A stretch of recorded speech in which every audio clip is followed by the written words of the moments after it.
विनम्र प्रणति। हमें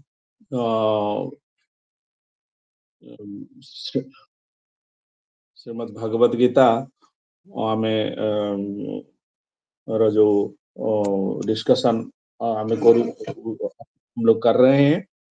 तो ये श्रीमद् भगवद गीता का जो हम चौथा अध्याय का अंतिम स्तर में आकर के पहुंच चुके हैं और कल तक हम लोग 4.37 और 38 और 39 का समरी भी परसों डिस्कस हो गया था, कल डिस्कस हो गया था। तो अभी आज हम उसको थोड़ा डिटेलिंग में पढ़ के फिर वो मतलब उसको पाठ करेंगे और उसको डिस्कस करेंगे। फिर हम देखते हैं फिर अगर फिनिश हो जाए, क्योंकि इस ये जो अध्याय है इसमें एक्चुअली 42 श्लोक है, 42 श्लोक है। तो उसको अगर फिनिश हो जाए तो अच्छा है, नहीं तो फिर हम कल फिर और आगे डिस्कस करना शुरू करेंगे। तो हम लोग क्या क्या पढ़े थे, जैसे कि 37 में, श्लोक नंबर 37 में हम लोग क्या पढ़े थे? जथोधंसी समिधो अग्निगर्भस्मात् कुरुते अर्जुन ज्ञानाग्नि सर्वकर्माणि भस्मसात् कुरुते तथा। जथोधंसी मतलब जैसे कि कोई, धांसी का मतलब क्या है? धांसी का मतलब है लकड़ी। जो लकड़ी अगर हम जलाते हैं तो ये समिधो, समिधो का मतलब, समिधा का मतलब क्या है कि इसमें जो जलाते हैं और उसमें अग्नि संयोग हो जाता है, तो समिधो अग्नि भस्मसात। ये जो इसमें अगर आग लगाए दी जाए तो वो क्या करता है, ये जो लकड़ी को जला के पूरा उसको भस्म कर देता है। तो वैसे ही उसमें एनालॉजी दिया गया है कि ज्ञानाग्नि सर्वकर्माणि भस्मसात कुरुते। तो ज्ञानाग्नि जो है, ज्ञान रूपक अग्नि जो है, तो उसको ये जो समिद्धो अग्नि भस्मसात के साथ तुलना किया गया है। तो ज्ञान रूपक अग्नि जो है, तो वो क्या करता है? सर्वकर्माणि मतलब सारे कर्म जो है, यहाँ सारे कर्म का मतलब है अकर्म को छोड़ के बाकी जो है सकर्म जिसको बताया गया है, जिसमें हम सत्व रज तम ये तीन गुण को लेकर के जो कर्म किया गया है, इनडायरेक्टली उसको इधर हिंट किया गया है। तो ये जो कर्म किया गया है इसको सर्वकर्माणी यहाँ बताया गया है। मतलब जो पाप कर्म है, जो पुण्य कर्म है, ये सारे कर्म का इधर इसमें रहता है, मतलब जो सर्वकर्माणी का मतलब। तो ये जो पाप हो या फिर पुण्य हो, जो सत्य रज तम तीन गुण में रह करके जो कर्म किया गया है, तो वो जो कर्म का जो फल है उसको सारे, जो उसका जो प्रतिक्रियाएं हैं, जो रिएक्शंस आता है, उसको तो पहले नष्ट होना जरूरी है। क्यों ना? ये हमको कर्म बंधन में बांधता है, क्योंकि ये कर्म क्रिया का प्रतिक्रिया जब तक विनष्ट नहीं होगा तो हम उसमें ज्ञान में अवस्थित नहीं हो सकते। ये जो ज्ञान है, ज्ञान क्या करता है, ये जितने भी कर्म हम लोग किए हैं उसका जो प्रतिक्रिया है उसको जला के भस्म कर देता है, उसका प्रतिक्रिया को नष्ट कर देता है। ये ज्ञान क्या है, फिर आगे हम उसको जो मतलब दिव्य ज्ञान क्या है उसको भी यहाँ थोड़ा वर्णन किया गया है। तो ये ज्ञान एक्चुअली क्या है? ये जो स्वरूप स्थिति है हमारा, भगवान कौन है, जो उसको संबंध ज्ञान हम लोग पहले डिस्कस किए हैं। आपको पता, थोड़ा याद दिला देते हैं कि हाँ, हम लोग डिस्कस किए थे कि हमारा संबंध, अभिधेय और प्रयोजन। जो संबंध है, भगवान कौन है, हम कौन है, हमारे उनके साथ में क्या संबंध है। अगर थोड़ा-सा कोई ज्ञान है, तो वो समझ जाएगा कि भगवान ही सब कुछ है, हम भी भगवान का अंश है। मतलब हम भगवान के भीतर है, लेकिन भगवान हमारे भीतर में नहीं है क्योंकि वो तो हम we are the part and parcel. तो हमारा स्थिति ऐसा है कि हम उन्हीं से आए हैं और हम अणु हैं और वो ईश्वर है मतलब वो पुरुष है, हम प्रकृति के अंश हैं। तो ये जो ज्ञान है, ये ज्ञान रहना ज़रूरी है। ये ज्ञान रहने से ही ये जो प्रतिक्रिया है वो ऑटोमेटिकली धीरे-धीरे, धीरे-धीरे विनष्ट हो जाता है। हुँ, उसमें जितना भी कर्म हम लोग किए हैं जैसे कि अ,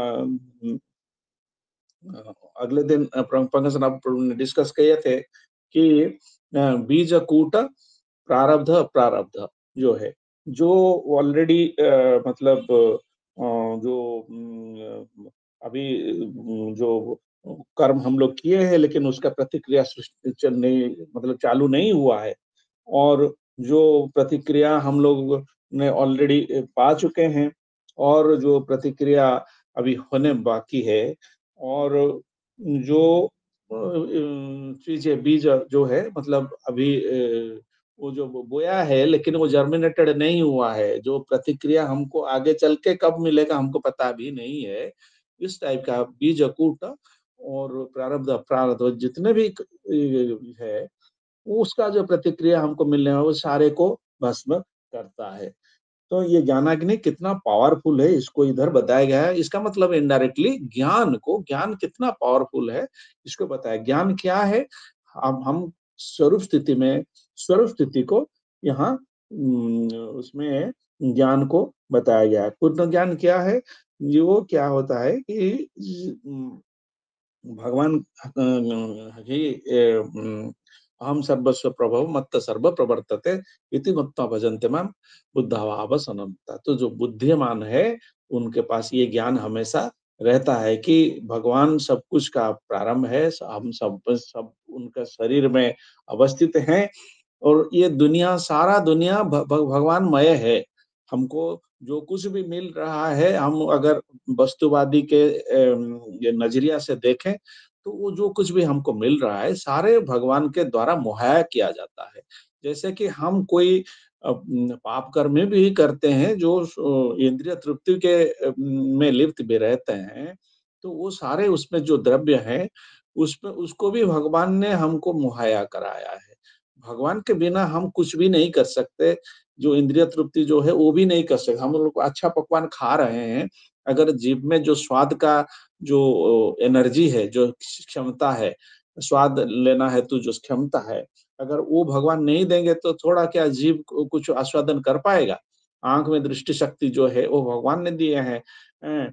और सब कुछ कान में सुनने वाला या फिर हम जो हजम करने वाला हम कुछ भी खा लेते हैं तो हजम करने वाला जो क्षमता है और संतान प्रजनन करने वाले जो क्षमता है, सारे जो कुछ भी हम सोचेंगे तो वो सारे भगवान से ही आए, वो सारे एनर्जी भगवान ने दिया है। ऐसा नहीं है कि ये वस्तुवादी क्या बोल सोचते हैं कि हाँ, ये शरीर है तो उसमें हजम हो जाएगा। अरे भाई, इसका डिटेलिंग बताओ ना, कैसे हजम हो जाएगा? हजम कैसे होता है? वो फिर क्या करेगा जो ऐसे-ऐसे जा रहा है अंतड़ियों के अंदर में उसमें जीवा में जो रेनिन पेप्टिन मिलता है फिर एसिड मिलता है उसके साथ में वो जाकर के वो कैसे-कैसे हिलाता है फिर पचता है फिर उसमें से जो रंध्र है मतलब वो जो अंतड़ियों के अंदर में जो सूक्ष्म रंध्र है वो से कैसे न्यूट्रिएंट्स फिर जाता है ब्लड स्ट्रीम में मिलता है, ये सब तो है। लेकिन वो जो पूरा सिस्टम है, ये सिस्टम किसने बनाया है? ये जो पूरा सिस्टम हम लोग एन्जॉय कर रहे हैं, हम लोग कुछ भी खा लेते हैं, अगर का हजम अगर किए करने की जो अग्नि है, जठराग्नि जो है, वो अगर भगवान हमको नहीं देंगे, वो अगर हमको ये जो हजम करने का क्षमता नहीं देंगे, तो क्या हम खा पाएँगे?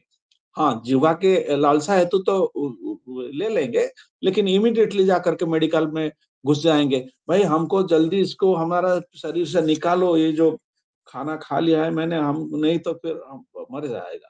हाँ, यही है। तो सारे जो शक्ति है वो भगवान ने दिया है, तो सारे सब कुछ भगवानमय है। हम जो भी एयर देख हमारा सामने है, जो भी जल है, जो भी धूल की जो कणिकाएँ हैं या फिर वो लकड़ी है, जो कुछ भी देखते हैं ना, सारे वो भगवान का शरीर का अंश ही है। और हम लोग फिर उनका पार्ट एंड पार्सल होकर के पैदा हुए हैं और उन्हीं का जो एनर्जी है उसको लेकर के हम लोग एन्जॉय करें, ये तो अज्ञान है ना, यही है अज्ञान। और ज्ञान क्या है? जो जान लिया इसको कि हमको क्या करना है, कि हमको उसको एन्जॉय नहीं करना है।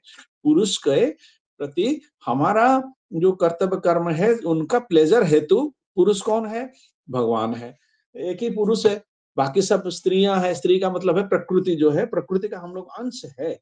तो ये जो ज्ञान है, ये ज्ञान अगर रहेगा, तभी ये इसको बोलते हैं कि ज्ञान रूपक अग्नि, ये जब तीव्र रहेगा, तभी ये क्या करेगा, जो हमारा जो पूर्व और फिर आगे आने वाला जो बीज कूट स्तर में है, जो भी कर्म का प्रतिक्रिया जो है, वो सारे आगे जो आने वाला है और ऑलरेडी जो आ चुका है, उसका जितना भी प्रतिक्रिया है, पूर्व पर प्रतिक्रिया जो बोलते हैं, बोथ, हैं, तो उसको फिर वो नष्ट कर देता है। फिर 38 में भगवान बताते हैं, नहीं ज्ञानेन सदृशं पवित्रमिह विद्यते तत्स्वयं युग संसिद्धः कालेनात्मति बिंदति। ये जो दिव्य ज्ञान है, जो ये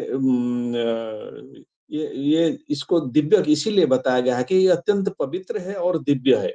ये जो ज्ञान है, भगवान के हेतु जो ज्ञान है, भगवान का जो स्थिति और हमारा स्वरूप स्थिति, ये जो ज्ञान है, हम कौन है, भगवान कौन है, ये जो ज्ञान है, ये बहुत दिव्य ज्ञान इसको बताया गया है।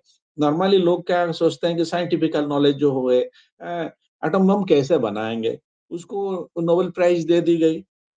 ये फिर बहुत सारे जो भौतिक विज्ञान ज्ञान है उसमें दिया जाता है। लेकिन वो ज्ञान को दिव्य नहीं माना गया है, क्योंकि वो ज्ञान जो है, ये जो बन एक एक एक आदमी ने बना दिया, दूसरा आदमी उसको यूटिलाइज़ कर रहा है। वो किस लिए यूटिलाइज़ कर रहा है? जैसे कि अगले दिन हम लोग डिस्कस कर रहे थे कि हमको प्रतिरक्षा हेतु डंडा के जो है सारे जीव-जंतुएँ हैं, वो लोग जो अपना आत्मरक्षा कैसे करते हैं? आहार, निद्रा, भय, मैथुन। जो भय है वो आत्मरक्षा ही है। तो ये जो भय है, तो उसको फिर कैसे करते हैं? तो उसमें वो छुटकारा कैसे पाते हैं? जैसे कि कुत्ता है, वो भौंक के डरा हमको मतलब खदेड़ने की कोशिश करता है। साँप हमको दंश लेता है, हैं? साँप क्या करता है? दंश लेता है। और जो बैल है, वो क्या करता है? अपना 2 सींग है, तो उसमें खुद का प्रतिरक्षा करता है ना, उसको अगर कोई डिस्टर्ब करेगा, वो तो उसको सींग दिखाएगा, तो वो ताकि वो डर के भाग जाए। तो वैसे करके सब लोग अपना प्रतिरक्षा करते हैं, लेकिन मनुष्य क्या करता है? थोड़ा सोचिए, तो उसमें क्या करता है, डंडा यूज़ करेगा, चाकू यूज़ करेगा, खड्ग जो स्वॉर्ड यूज़ करेगा, फिर आगे जाकर के बंदूक ले लेगा, बंदूक ले लेगा तो वो देखेगा कि बहुत सारे लोग आ रहे हैं, तो उसमें मशीन गन, स्टेन गन, उसके आगे चलते जो बहुत सारे सैनिक आ रहे हैं, तो उसके उसमें से प्रतिरक्षा पाना है तो वो तोप यूज़ करेगा, फिर वो क्या मतलब टैंक, मिसाइल्स, क्या-क्या नहीं यूज़ करेगा, फिर फाइटर जेट यूज़ करेगा, फिर वो एटम बम, हाइड्रोजन बम, ये सारे मतलब जो है यूज़ करेगा।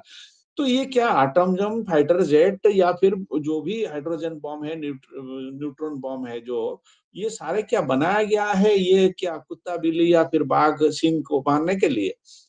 बिल्कुल नहीं।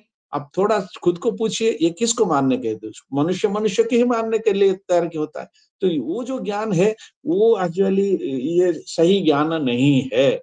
इसको बोलते हैं माया अपहृत ज्ञानी।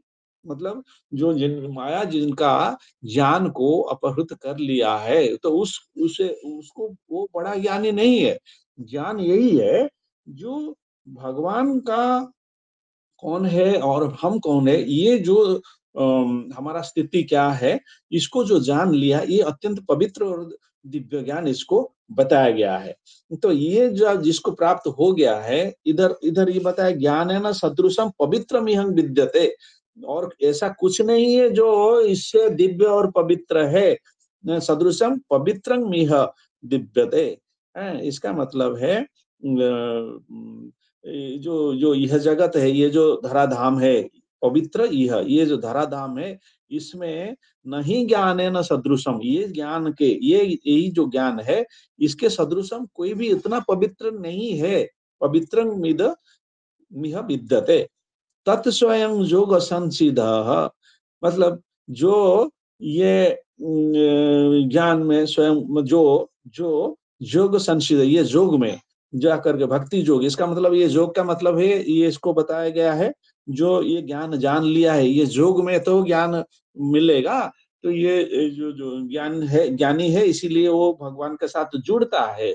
तो ये योग जो करता है, जो योग संसिद, जो इसको इसमें मैच्योर्ड हो चुका है, तो वो क्या करेगा, कारणत्मति विदति। इसका मतलब है ये जो ये हर हर समय में हमेशा के लिए वो क्या करता है, इसको ये ये योग का जो सिद्धि जो है, इसको हमेशा लाभ करता है, उपभोग करता है, या फिर उसी स्थिति में वो रहता है, हैं?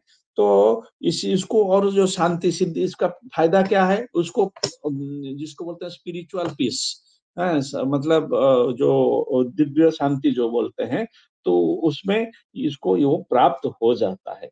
और ये जो ज्ञान और ये हेतु जो शांति है, ये सिर्फ भगवान, मतलब कृष्ण चेतना जो बोलते हैं, भगवान है ना कृष्ण, तो उन्हीं के चेतनाशील व्यक्ति जो हैं, वो उसी स्थिति में हमेशा रहते हैं। फिर हम लोग 39 में डिटेलिंग थोड़ा पाठ करने हेतु कुछ चलते हैं। तो श्रद्धावान लभते ज्ञानम तत्परः संयतेन्द्रिय ज्ञान लब्ध्वा पराम शांति अचिरेण अधिगच्छति। तो उसमें ये बताया गया है कि जो श्रद्धावान है, हैं? जो श्रद्धावान जो है, और जो है, और जो दिव्य ज्ञान में जिनको प्राप्त हुआ है, और जो अपना इंद्रियों को संयत कर चुका है, जो इंद्रियां है हमारा, तो उनको जो संयत कर चुके हैं, इंद्रिया खुद के बस में है जिनका, है वो क्या करते हैं, हमेशा मतलब बहुत ही जल्दी, हम अचिरेण का मतलब है बहुत ही जल्दी, शीघ्र दिव्य शांति प्राप्त होता है। श्रद्धावान, जो श्रद्धावान है, जिनके पास श्रद्धा है, क्योंकि श्रद्धा ही पहला फैक्टर है, शुरू है, सबसे पहला जो बीज है वो है श्रद्धा। अगर श्रद्धा नहीं रहेगा तो को एक स्टेप भी आगे बढ़ना संभव नहीं है। इसीलिए ये अगर हम चैतन्य चरितामृत में बताया गया है कि अदौ श्रद्धा तत साधु संग तथा भक्त भजन क्रिया ततो अनर्थ निवृत्ति सात ततो निष्ठा रुचिस तथा अशक्ति सतो भावस ततो प्रेम अधुजस्यति। इसका मतलब है क्या है, अदो श्रद्धा, पहले है श्रद्धा। श्रद्धा जिनका रहेगा वो प्रोसीड करने हेतु कोशिश करेगा, जरूर करेगा, क्योंकि वो उसको इस चीज में श्रद्धा है ना, वो प्योर है, श्रद्धा जो है वो प्योर लव है। तो उसमें जिनका है, तो श्रद्धा है, श्रद्धा नहीं रहेगा तो पहला स्टेप जाएगा तभी तो दूसरा स्टेप में जाएगा। एक बार में तो दूसरा या तीसरा स्टेप में कोई भी नहीं जा सकता। तो पहला श्रद्धा, जैसे हम लोग पढ़ के आए हैं, कोई अगर मैट्रिकुलेशन तक पढ़ा है तभी तो वो ग्रेजुएशन कर पाएगा, मतलब करेगा, फिर उसके बाद में ही पोस्ट ग्रेजुएशन। ऐसा नहीं कि एक ही बार में पोस्ट ग्रेजुएशन ग्रेजुएशन कर लेगा। इसीलिए श्रद्धा जो है वो पहले श्रद्धा होना जरूरी है। तथा साधु संग, उसके बाद में वो क्या करेगा, साधु संग करेगा। साधु संग हेतु वो क्या होगा, उसके बाद में उसको भजन क्रिया करेगा। भजन क्रिया मतलब वो भगवान का रूप गुण लीला का वर्णन करेगा, या फिर उन्हीं का नाम जप करेगा, वो करेगा। ततो अनर्थ निवृत्ति, उस वो करने से अनर्थ निवृत्ति हो जाएगा। इसके देखिए कैसे कैसे सिक्वेंशियली वो हुआ है। पहले श्रद्धा करेगा, श्रद्धा हेतु वो साधु संग करेगा, साधु संग करने हेतु भजन क्रिया करेगा, भजन क्रिया करने हेतु उसका अनर्थ निवृत्ति होगा। जो जितने भी यहाँ पढ़ रहे थे, प्रारब्ध अप्रारब्ध बीजकूट, जो भी जितना भी अनर्थ हमारा हार्ट के अंदर में है, वो सारे धीरे धीरे धीरे धीरे क्लीन हो जाएगा। उसके बाद में उसी चीज के प्रति उसका निष्ठा आएगा। जो भक्ति योग में जो कर्म क्रिया है उसी के प्रति उसका निष्ठा आएगा। तो निष्ठा आएगा तो उसमें फिर रुचि आएगा। निष्ठा आने से फिर धीरे-धीरे वो रुचि में कन्वर्ट हो जाएगा। उनका उनका उनका उनका यही है, रुचि यही है। अ, जैसे खाने में किसी का कुछ चीज़ का रुचि होता है, हमेशा वो अगर मिला तो वो खुश हो जाता है या फिर वो हमेशा पाने की कोशिश करता है, वैसा रुचि आ जाएगा। उसके बाद में क्या बोलते हैं स्पिरिचुअल अटैचमेंट जिसको आसक्ति बोलते हैं, वो तो आसक्ति आएगा और उसके बाद में वो भाव स्टेज और आसक्ति स्टेज को क्रॉस करेगा, तो ये उसके बाद में जो भाव और प्रेम जो है वो स्टेज तक नेक्स्ट टू नेक्स्ट प्रेम अंतिम में है प्रेम। तो ये जो जैसे कि वो वहाँ तक जाए जब प्रेम है तो वो भगवान के मतलब जो है पूरा दिव्य वो कंप्लीटली हो जाएगा जाकर के गोलक वृंदावन में प्रेम का जो लोक है, तो उस लोक में जाकर के भगवान के साथ में नित्य लीला में नित्य सिद्ध होकर के वो रह जाएगा और उसको जिसको परम शांति बोलते हैं, वो तो वो प्राप्त करेगा, आनंद प्राप्त करेगा। कंप्लीटली आनंद के साथ में वो जुड़ा रहेगा, तो हमेशा उसका उस स्टेज में जाएगा। तो जैसे देखिए, तो श्रद्धा ये सबके मतलब पहले स्टेप है श्रद्धा। इसीलिए हम इसको मतलब डिस्कस कर इसीलिए कर रहे हैं कि श्रद्धा कितना इम्पोर्टेंट है। श्रद्धा नहीं रहेगा तो कुछ भी पॉसिबल नहीं है। इसीलिए उसको इधर ये बताया गया है जो व्यक्ति श्रद्धावान लभते ज्ञान। तो ज्ञान में वो आ गया, श्रद्धावान है तो धीरे-धीरे उसको भज जो साधु संग में जाएगा, भजन क्रिया करेगा, अनर्थ निवृत्ति जब हो जाएगा, उसको तो वो धीरे-धीरे ज्ञान की ओर मतलब बढ़ रहा है और उसको ज्ञान आ चुका है। वो तत्परः संयत क्रिया, वो क्या करेगा हमेशा इसमें ये जो उसमें क्या होगा वो ज्ञान लाभ हेतु हमेशा कोशिश करेगा, उसमें मतलब तत्पर रहेगा और उसमें उनका जो इंद्रियां है वो संयत मतलब हो चुका है। तो इसीलिए वो बोलते हैं कि ज्ञान लब्धा परा।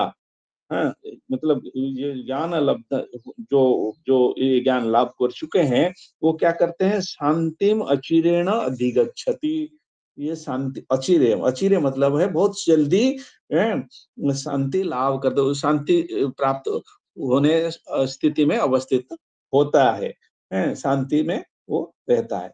तो इसीलिए जो भगवान के प्रति दृढ़ निष्ठा है, कैसे है उनको पहले श्रद्धा है, श्रद्धा होने के बाद में वो तो निष्ठा स्टेज में जाएगा और वो धीरे-धीरे जो विश्वास उनका हार्ट में स्टेबलाइज हो जाएगा और ये जो दिव्य ज्ञान है वो जल्दी मतलब प्राप्त हो जाएगा। प्राप्त होने के बाद में वो क्या करेगा हमेशा भक्ति करेगा, भगवान का नाम जप करेगा, हरे कृष्ण कृष्ण कृष्ण हरे हरे, हरे राम राम राम हरे हरे। इसका यही है कि उनको उनको पता है कि ये इसका क्या माने हैं और इसका इम्पोर्टेंस क्या है, तो वो ही उसी में वो एंगेज रहेगा। है और इसका ये जो क्रिया करेगा, ये क्रिया करने से क्या होता है ना उसमें उनका जो अनर्थ जो है वो पूरा निवृत्त दोष जो है वो धीरे-धीरे क्लीन हो जाएगा। उसका जो चेतना रूपक जो दर्पण है उसके ऊपर में जितना धूल जमा हुआ है, वो सारे मतलब क्लीन हो जाएगा क्योंकि ये इसको कौन क्लीन करेगा? ये जो महामंत्र है इसमें इतना पावरफुल है, इतना पावरफुल है कि इसको हम देखिए कभी अगर हमको कुछ कुछ पेट में गड़बड़ी होता है, हाँ, हम क्या जाते हैं, जा करके बोलते हैं वो कुछ मंत्र उच्चारण करके हमको यहाँ धूल लगा देता है या फिर हमको शरीर में कुछ टच करके फिर वो क्या करता है सही कर देता है। आप सोचिए जो मंत्र पढ़ने से ऐसा हो जाता है, तो महामंत्र पढ़ने से कितना-कितना लाभ मिलता होगा, कितना हायर लेवल का लाभ मिलेगा, ये सोचने की बात है। तो इसीलिए जिसके जिसका भगवान के जो ज्ञान है उसके प्रति श्रद्धा अगर है तो वो उसके उसके विश्वास भी स्टेबलाइज हो जाएगा। उसका जो ये जो भजन क्रिया है तो उसका भी इंद्रियां संयम हो जाएंगे और यो क्या करेगा कि भगवान का जो नॉलेज है, जो कृष्ण चेतना ज्ञान जो है, वो धीरे-धीरे प्राप्त करेगा और दिव्य ज्ञान स्थिति उसको प्राप्त हो जाएगा। हुँ, फिर उसके आगे फिर ये तो श्रद्धा की इम्पोर्टेंस भगवान ने यहाँ बताया है। फिर आगे ये सारे भगवान उवाच का ही अंश है। तो फिर 40वाँ श्लोक में फिर क्या बताते हैं? अश्रद्धा हाँ, सॉरी, अज्ञस्या श्राद् अस् अज्ञस्य श्रद्धा ज्ञानश्च संशयात्मा विनश्यति न्यायलोकस्ति न परो न सुखं संशयात्मनः। हुँ, अज्ञ च श्रद्धानः, इसका मतलब है क्या? जो अज्ञ है, जो मूर्ख है, जिनका अज्ञ का मतलब है जो ज्ञान जिनके पास नहीं है। कौन-सा ज्ञान है? ये शास्त्र में जो ज्ञान बताया गया है, वो जिनके पास नहीं है, हैं? अज्ञ है। जिनका पास फिर क्या होता है कि अश्रद्धानः, जिनका मतलब इसी ये जो शास्त्र का जो ज्ञान है इसके प्रति जिसका विश्वास ही नहीं है, फेथ नहीं है, जिसका फेथ बिल्कुल मतलब नहीं है, तो खत्म हो चुका है जिसका। और क्या है? तीसरा चीज़ क्या है? जिनका मन में कुछ संशय है, हैं? संदेह है, संशयात्मा, जिनका मन में संशय है, इसको संशयात्मा बोलते हैं, व्यक्ति। तो उसका क्या है? वो विनश्यति, वो नष्ट हो जाते हैं।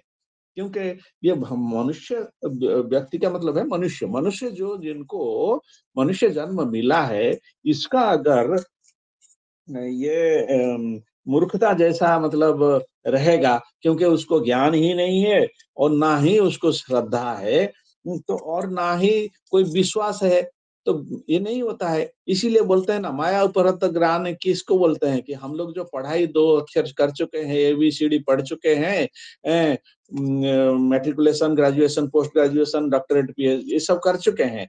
तो उसमें क्या होता है कि इन लोगों को माया अपहृत ज्ञान बताया जाए। वो भगवान के जो स्थिति है और खुद का जो स्थिति है, उसमें विश्वास ही उनका नहीं है, ना श्रद्धा है, ना विश्वास है। वो बोलते हैं ये सारे तो किताबों में लिखा हुआ स्टोरी है या फिर फ़िक्शंस है, इस टाइप का उनका जो है, तो विश्वास ही नहीं है। इसी को बोला जाता है कि जिसका इस चीज़ में विश्वास ही नहीं है।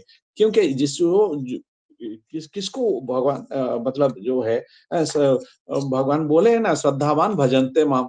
इसका मतलब है जो श्रद्धा है वो ही उनको प्राप्त कर सकते हैं, श्रद्धा नहीं है तो वो प्राप्त नहीं कर सकते। भगवान खुद बताते हैं भाई हम कौन बुद्धू हैं इसको ऊपर में टिप्पणी करने वाला। तो इसका जो बताए हैं तो वही सही है। मतलब श्रद्धा रहेगा, विश्वास रहेगा तभी वो आगे, ये है ना, श्रद्धा रहेगा तो साधु संग ही करेगा। नहीं तो साधुओं जो बताएँगे वो सारे को तो फिक्शन है या स्टोरी है, इस टाइप का सोचते होते वो क्या करेगा, होगा, इसका नाम विश्वास विश्वास ही नहीं है। तो वो क्या करेगा, हमेशा उसका जो विनश्यति मतलब वो विनष्ट हो जाएँगे। उसका जो ह्यूमन लाइफ बर्थ है वो पूरा मतलब आप सोच सकते हो, हाँ, क्या होगा?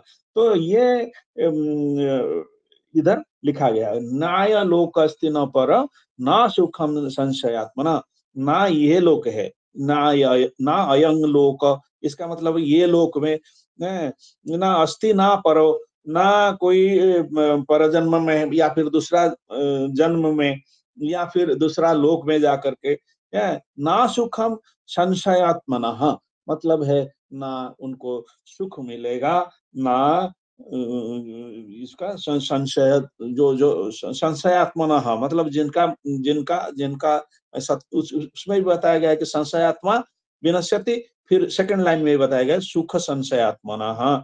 ये तो सुख, ये संदिग्ध जो मतलब संदेह प्रिय संदेह करते हैं, ये भगवान का जो ज्ञान है उसमें भगवान को जो संदेह करते हैं, तो वो कभी भी सुख प्राप्त नहीं कर सकते।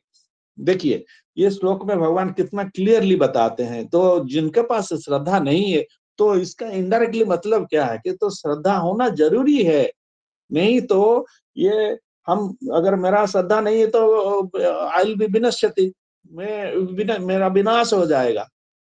इसीलिए बोला गया है कि जिनका पास में शास्त्र ज्ञान नहीं होता है, ना ही कोई कुछ लोग हैं जो जिनका शास्त्र ज्ञान में विश्वास ही नहीं है। कुछ लोग हैं तो जिसका पास मतलब शास्त्र ज्ञान कुछ-कुछ सुने हैं, थोड़ा-थोड़ा बहुत कुछ समझ लिए हैं, बट उसमें उसका उनको वाणी के प्रति विश्वास ही नहीं है।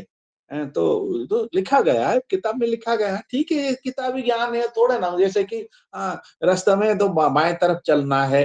हम कभी-कभी दाहिने तरफ भी घुस जाते हैं, तो ये इसको इसका मतलब क्या है? यही है, इसके ऊपर में पूरा जो जो रूल्स बताया गया है, उसमें हमारा विश्वास ही नहीं है, ऐसा ही करते हैं, हैं? और कुछ लोग हैं जो क्या करते हैं, राइट साइड में तो वो लोग जाता है, मैं तो क कितने बार गया, कभी कुछ मुझे को पुलिस पकड़ा नहीं, तो क्या करते हैं, उधर ठीक है, वो पुलिस पकड़ने तक इसका मतलब है वेट करते हैं।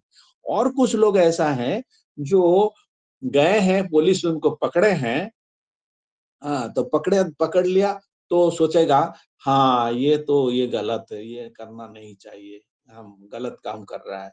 फिर आगे और उससे है, जिसको राक्षस बोलते हैं, 4 टाइप का है ना, ज्ञानी, मूर्ख और नराधम और राक्षस, तो 4 टाइप का है।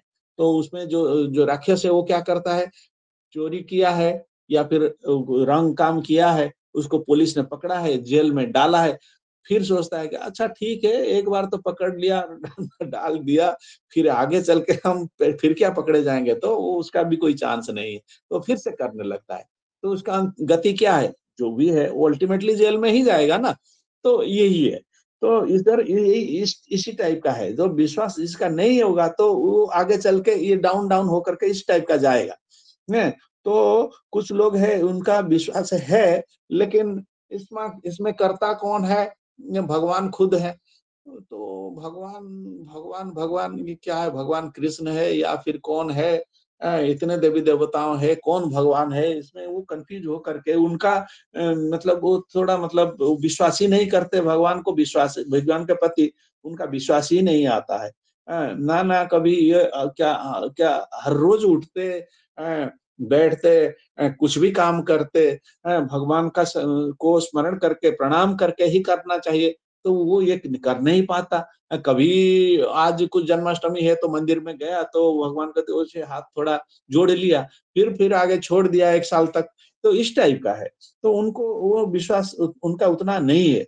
तो ये जो लोग हैं उनका पतन अवश्यंभावी है, ये पतन होता ही है, क्योंकि उनके पास जब तक उनके पास श्रद्धा नहीं है, विश्वास नहीं है और है हमेशा संदेह है।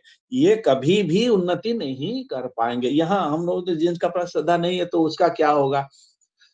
अरे! श्रद्धा नहीं होगा तो क्या करेंगे जो लोग बता रहे हैं उसको वो लोग करके फिर कैसे इधर इस लेवल तक आए, हैं? तो उसको भी थोड़ा देखो या फिर उन लोगों को बुद्धू समझ के खुद को महाज्ञानी समझ के वो जो है वो उसका परिणति क्या होगा? विनश्यति, हैं? संशयात्मा जो है वो उसका विनाश होगा, यहाँ भगवान बोल रहे हैं। तो इसीलिए उनके प्रति श्रद्धा, विश्वास और निसंदेह रहना ज़रूरी है, अवश्यंभावी है। इसको इसी स्टेज में रहना ही पड़ेगा, नहीं तो फिर कभी है ना ना इधर क्या बोला है, ना ना सुखम संशयात्मना, इनके पास सुख जो है, हम तो सुख चाहते हैं।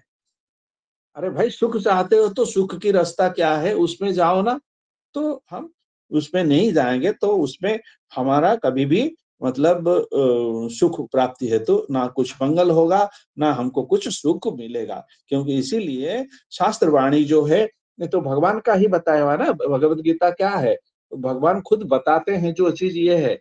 लेकिन श्रीमद् भागवत में क्या है, उन्हीं का रूप, गुण और लीला का पूरा ग्लोरिफिकेशन किया गया है। इसी को उसको अमल पुराण बताया गया है और ये भी भगवान खुद बताते हैं बोल के उससे भी इम्पोर्टेंट है। तो मतलब आप सोच सकते हो जो चीज़ भगवान खुद हमको इंस्ट्रक्ट कर रहे हैं, तो उसमें उसको छोड़ के कोई रास्ता है क्या? भगवान ने फिर बता दिया, क्या है कि एक नास्ते वो गतिरन्यथा। इसका मतलब है ये कलयुग में हरि नाम को छोड़ के और कोई रास्ता है ही नहीं, उसको कन्फर्म किया है। नास्ते 3 बार बोल के कन्फर्म करते हैं, भाई नहीं है, क्या सोच रहे हो? नहीं, नहीं मैंने बोला नहीं है ना। अरे सोचना नहीं है, इसके छोड़ के और कुछ रास्ता है ही नहीं, आई कन्फर्म इट।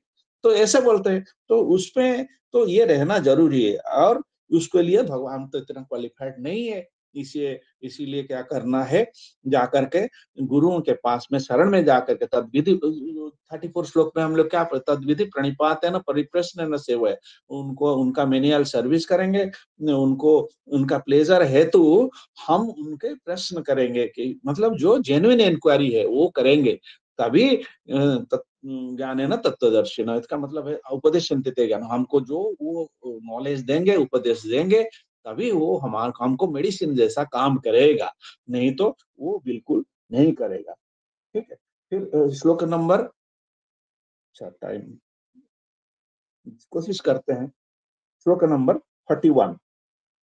योग संन्यास्त कर्मणां ज्ञान संच्छिन्न संशयम् आत्मबन्तं न कर्माणि निबधन्ति धनंजय।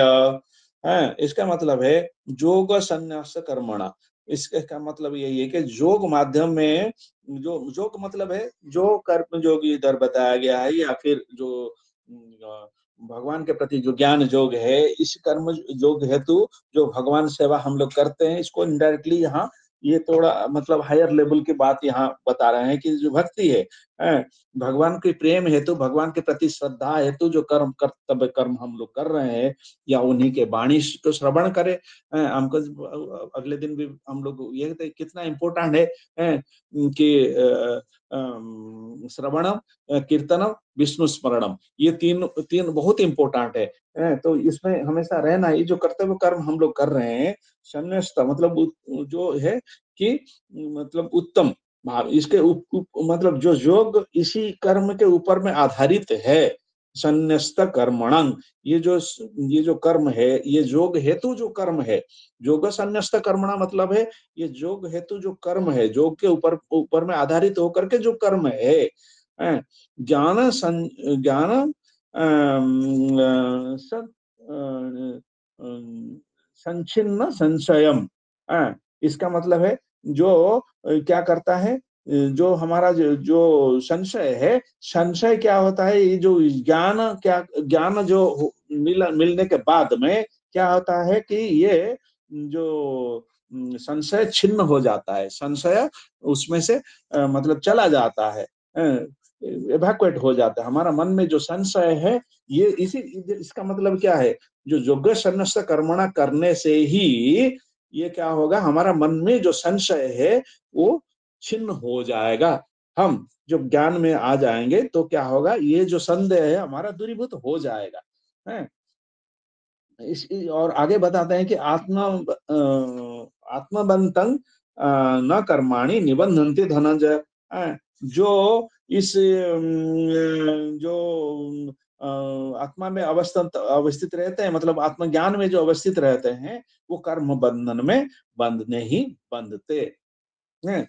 तो ये देखिए भगवान कैसे कितना क्लियरली हम, मतलब इसीलिए ये हमेशा क्या करता है, कर्म बंधन जो जो योग कर्म, योग सन्नस्त कर्म काम करता है, कर्म करता है, उसके ज्ञान है तो उसका संदेह दूरीभूत हो जाता है, और वो कभी भी निसंदेह में ये जो कर्म बंधन है उसमें बनता नहीं है, उसका ऊपर में वो रहता है। ठीक है, तो 42 श्लोक, तस्मादज्ञान संभूतः संभूतं, तस्मादज्ञान संभूतं हृदस्थं ज्ञानासीना ज्ञानासीनात्म ज्ञानासीनात्मनः छिन्न चित्तेन संशयं योगमातिष्ठति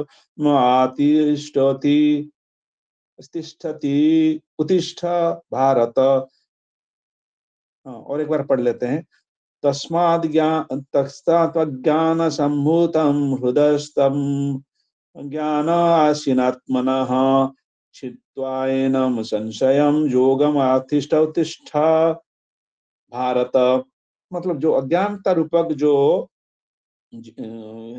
अज्ञान है तुम्हारा हृदय में, उसके हेतु जो संशय जो उत्पन्न हुआ है, तस्मात् अज्ञान संभूत, इसका मतलब है जो अज्ञान आपका हृदय में, हृदयस्थं ज्ञानास्तित्मनः, जो हृदय में जो आपका अज्ञानता वशत जो संशय उपजा है, जो मतलब सृष्टि हुआ है।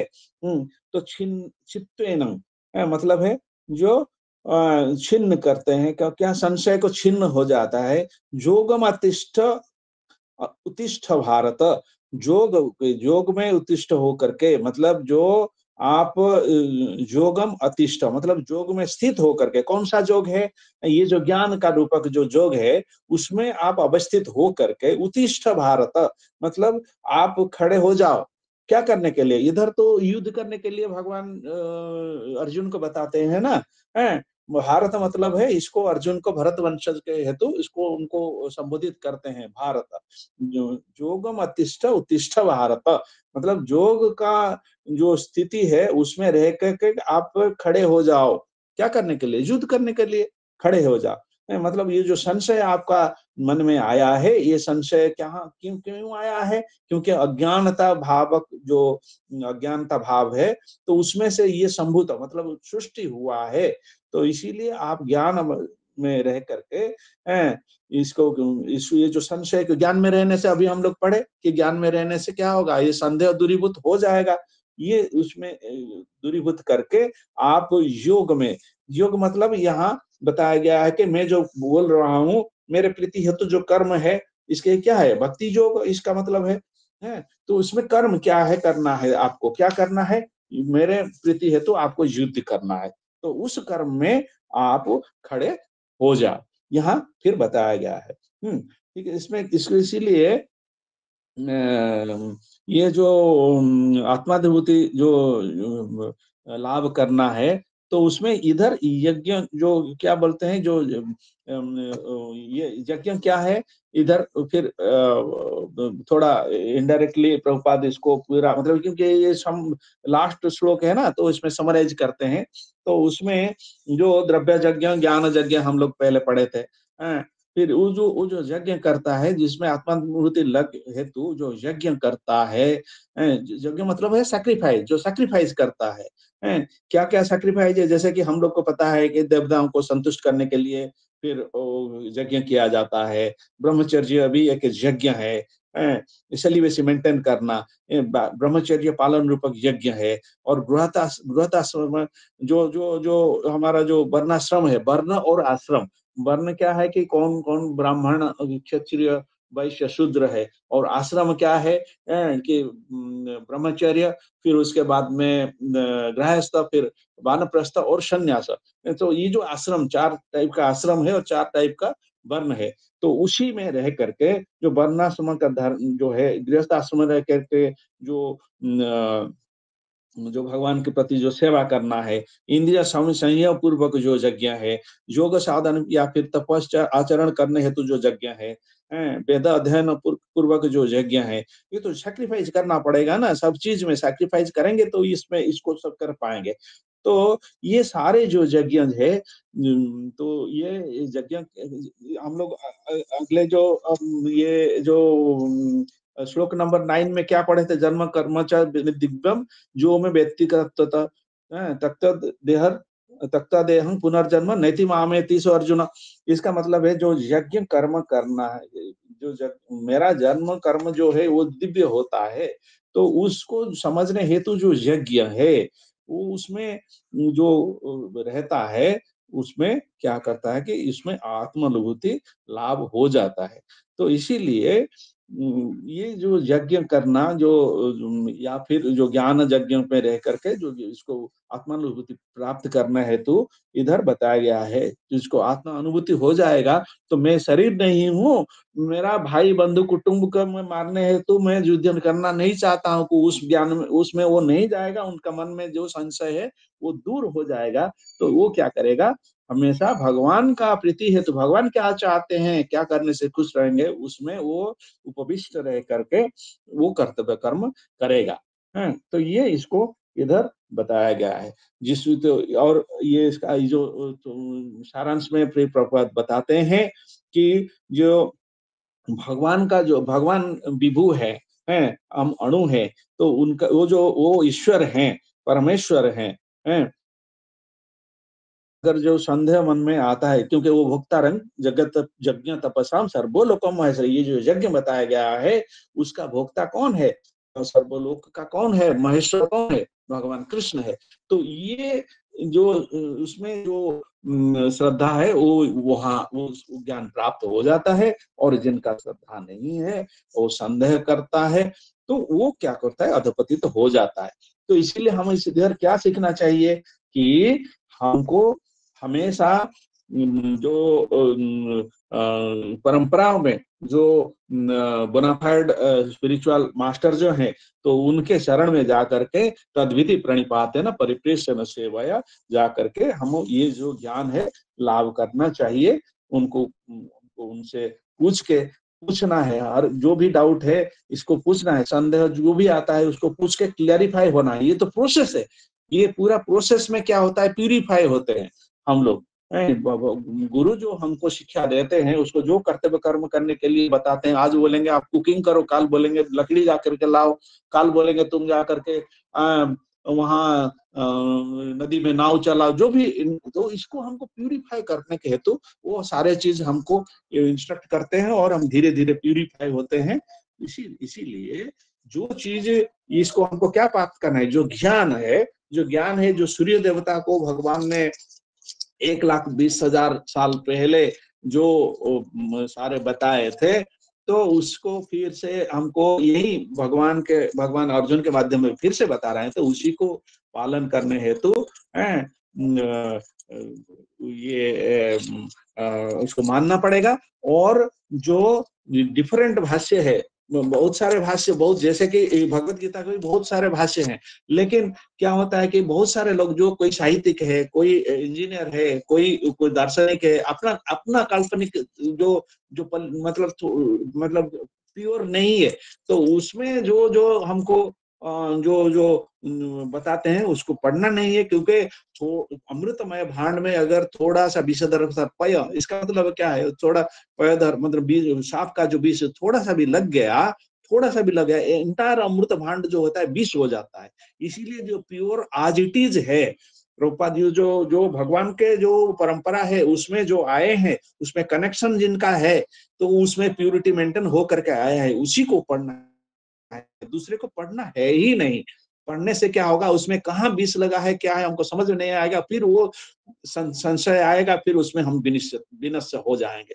तो इसीलिए तो हमेशा इसके प्रति हम प्रयत्न रहना चाहिए। भगवान खुद है, ईश्वर परम कृष्ण सच्चिदानंद विग्रह, इसमें विश्वास रखना है। और उनका जो हमने पढ़े क्या है कि ये जो ज्ञान है, जन्म कर्म च मे दिव्यम जो में वेति तत्वतः त्यक्त्वा देहं पुनर्जन्म नैति मामेति अर्जुन, ये श्लोक को बार बार पढ़ना है, स्मरण करना है। ये इतना इंपॉर्टेंट है कि जो जान लिया, वो ज्ञान जिनको आ गया है, वो पुनर्जन्म नहीं बनता। हम तो ये जन्म मृत्यु चक्र से उद्धार पाने हेतु जो चाहते हैं कि बार बार इसमें ना फंसे, तो उसमें हम फिर अवस्थित हो जाएंगे। हरे कृष्णा। सबको बहुत ही आभारी हूँ कि आप लोगों ने पेशेंटली हियर किया। ये तो चौथा अध्याय आज फिनिश हो गया। तो अगर कोई कुछ बताना चाहेंगे, sorry I just took a little bit time to finish it up. Hare Krishna. कुछ